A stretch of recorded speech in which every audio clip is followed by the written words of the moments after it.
iPhone 12 Pro cannot see anything in the screen. Let's fix this issue.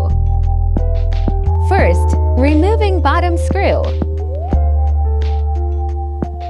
Now, removing display.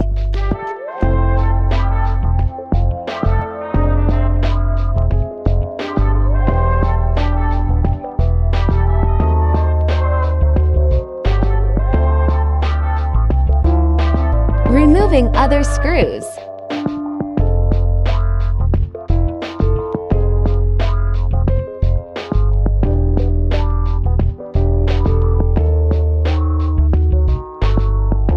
Removing ear speaker.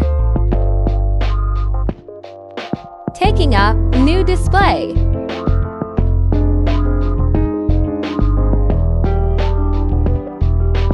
Fixing ear speaker to the new screen.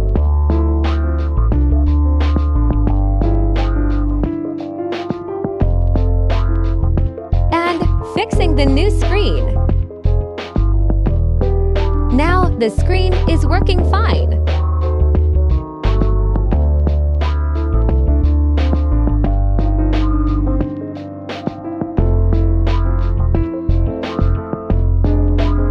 Done. Thank you for watching our video. Please subscribe and press the bell icon.